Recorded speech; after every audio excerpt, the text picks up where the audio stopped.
Humans of the cardboard, welcome back to Just Nuts, guys. Today we're taking a look at some really cool new deck profiles. Banging out a couple today, but we're starting with Gemnites. This is an archetype that I actually hated forever. I was really not a big fan of Gemnites for almost all of its existence, and then in one fell swoop in Tournament World 2 last year, the 4 new cards really just, I don't know, gave me a new look at this archetype, and it's not an FTK archetype anymore, really. It is just an actual cool like engine that does some pretty cool things, and we're showing it off today. So Sport just came out. We're super early on this. This is kind of like a, starter deck profile where it's like this is kind of going to be a little simple and you can kind of edit some things as you test the deck and learn more about it. But this is where I'm starting off here, and I think it's a good way to get started with this deck and to kind of get your feet wet on where to get started. So let's get into this thing. Starting off here, we start with the first of the new cards. This is Gemite Nepirim. This is the new like main starter of the deck. This card has 3 like incredible effects. This card is so pushed, it's crazy. On summon, it adds any Gemite card from deck to hand. Once per turn, it'll allow you to get an additional normal summon. And lastly, if this card is sent from hand or deck to the graveyard, it actually just reborns itself by discarding a card. It's so good. It's actually just so good in so many ways. It is your new best starter. Next up here for your other normal summon, and because this one gives you an additional normal summon, that's why you don't mind playing more than like 5 in this deck, which a lot of people say is like a good number to never go over with normals. But yeah, this card's pretty basic though. On normal summon, it just adds any Gemini monster from deck to hand and just allows you to keep pushing. It's good, pretty simple. Next up, we have our second of the new cards. This is Gemite Holo Core. Really cool card. It can summon itself by foolishing Gemini Fusion as cost, and then while it's in grave, it can like negate any activated card by banishing like 3 itself. I think it banishes itself and 3 other Gemini monsters in grave while you control a Gemini Fusion. So it's kind of an end board piece at the same time. It's not an incredible end board piece, but it's good enough, especially combined with it getting you a dump to extend and go from there. It's a really cool card. I'm only on 2. You could play 3 if you wanted. I'm opting for 2 here because it's not a starter. It doesn't do enough on its own, but it is still a really good card in its own right. And the last Gemini monster we play here is Gemini Quartz. This card is really cool. It's mainly a going second card. If your opponent controls a monster, you can like use this to get access to Brilliant Fusion. And since this card's super searchable, that means going second allows you to really push into boards by searching this and getting Brilliant Fusion. And Brilliant Fusion allows you to extend pretty hard. So yeah, this card's cool. But it's just a one-of because it's mainly for going second only. And then some other gem cards that are not quite like Gemite cards are 1 copy of Crystal Rose and 1 copy of Brilliant Rose. These cards both come up in their own way. I forget which one is which sometimes, but one of them, let's see, Brilliant Rose can discard a Gemite or Melodious card to special itself from the hand. And then once per turn, you can send a Gemite monster from extra deck to the graveyard. And copy its name and everything else. So this one gives you like kind of a foolish for some other from extra material. This one in grave comes back by banishing a fusion monster from your graveyard. So and then on the field it gives you a foolish for a Gemite monster. So this card is already a combo by itself because you just send with a card in hand because you just send Nepirim and then you discard a card, Nepirim comes back, and there's your Rhoda. So you just go from there. But it's quite good. There are combo lines where you utilize both of these. This card is like kind of a 1-card combo on its own, but you already have Gem Armadillo and Nepirim, so you don't really need it more than one, just for the lines that it actually comes up in individually. All right, that's it for like your actual gem monster core. It's pretty small. I think it's only 12 monsters, so that's cool. Nice and slim on that. Into your third and final for the main deck new cards is Knight Dispersion. Really phenomenal spell card. This card is either searching you for like any Gemite monster, or it's allowing you to fusion summon by like foolishing stuff. If you like foolishing stuff from deck and extra deck, if you just meet some fairly reachable requirements. This card's really good. It's bonus consistency, or it's a really good fusion card.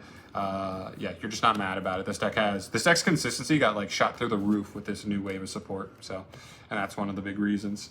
Another consistency card is Foolish Burial. If this card is 1-card combo, 1.5, I guess, by sending Nepirim, so is Foolish, except this won't take your normal summon. So, yeah, it's just another copy of Nepirim for the most part. One-ofs, Gemini Fusion and Brilliant Fusion.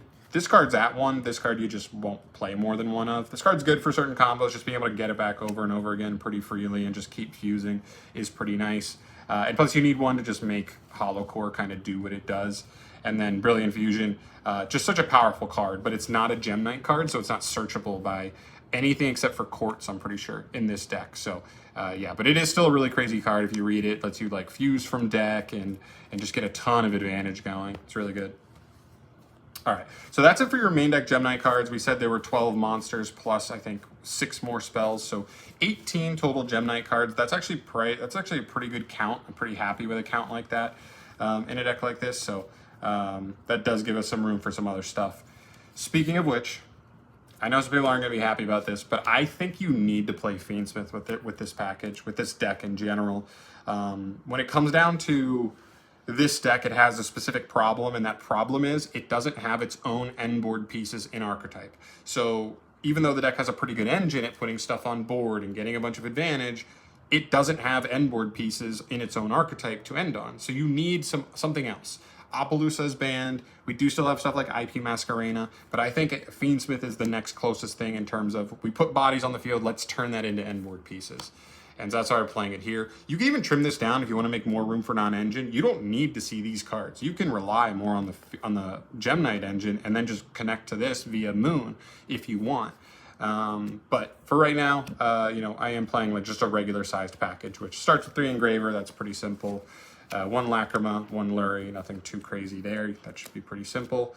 And then 2 Tracked in 1 Paradise. Again, we don't have enough end board pieces. Some decks I choose not to main Paradise in just because like I don't want the extra brick. But I think in a deck like this where we are looking for ways to increase the potency of the end board, I think this card kind of feels like it's kind of needed in the main.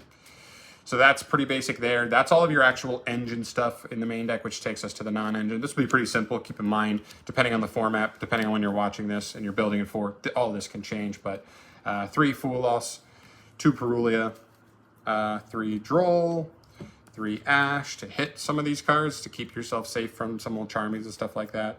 3 Imperm, just a pretty good universal card that's pretty safe, and then 1 Called By as well. Again, I don't love little Charmies in this deck. They do actually can hurt you pretty decently, it seems, after you know just initial looking at the deck and stuff. But you know, Called By is just always pretty safe, and I don't even think it's the worst card going second in most scenarios, even game 1. So there's our main deck, which moves us to our extra. This is another one. I think the extra's pretty tight, to be honest. Once I ran through all the stuff that I wanted to play, I kind of found no flex spots. So let's get started here. So for our Gemite Link monsters, 2 Phantom Quartz, and I'm also playing the Sprint. Sprint is pretty cool because you can just you can go into Sprint by utilizing.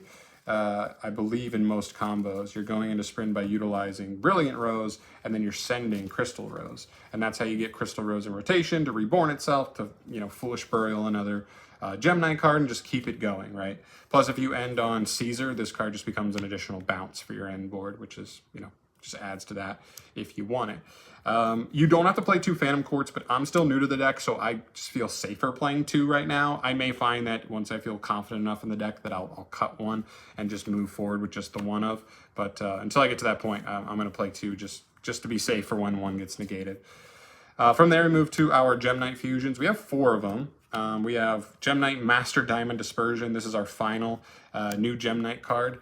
He's a cool card. He contributed himself, I believe, to just summon 3 Gemini Fusions from your extra deck, which is pretty scary. He does lock into Fusions after that, so you can't like use them to make like crazy Link plays or anything. But to OTK, that really helps, and to just like clear monsters with Prismora and threaten stuff on your turn with Lady Diamond is cool. And then of course Seraphonite you make sometimes just to keep extending and get really good value on turn 1. But still cool. This card is good. In my opinion, I would have traded it for a better actual end board boss monster fusion. This card really doesn't give you much that helps you like end on stronger stuff, really. I would have preferred just like a solid end board piece, but it is still a strong card at the end of the day.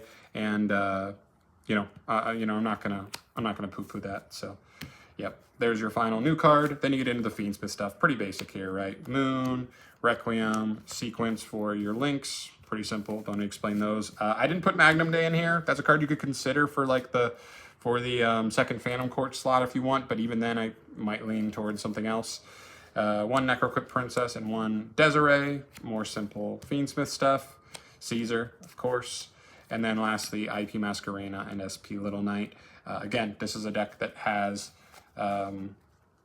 a lot of ways to like put bodies on the field, but not a ton of ways to get the most value out of them. So just being able to end on an IP plus the Omni with Holo Core Engrave plus Fiendsmith combos, kind of your main goal. That's kind of what your end board's going to look like in most scenarios.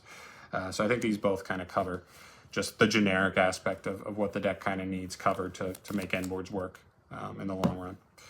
But there you go. I think that's basically everything, I think, for the deck. I mean, if you have any questions or thoughts or, I don't know, anything you recommend for the deck, it's an early build, like I said, so don't take this list as gospel. This is just my first iteration as well. I'm going to learn, I'm going to edit it, and I'm excited to test more with this one. This is a really cool deck that, like I said, I was not a big fan of initially, but kind of has won me over with the new cards and the new way it wants to play. So there you go. There's Gem Knights through and through. Let me know your thoughts down below on this. Subscribe to the channel for more deck profiles down the line, news videos, everything Yu-Gi-Oh! I guess I'll see you guys in the next video.